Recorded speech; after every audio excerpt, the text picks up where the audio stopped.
Alhamdulillah, syukur sangat-sangat.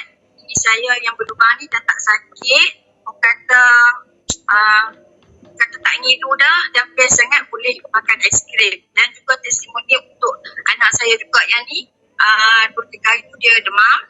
Dia demam, lepas tu macam batuk, teruk lah. Lepas tu saya bagi dia makan ubat hospital pun tak lega, ubat klinik pun tak lega. So saya kata bagi dia ubat gigi forever ni lah.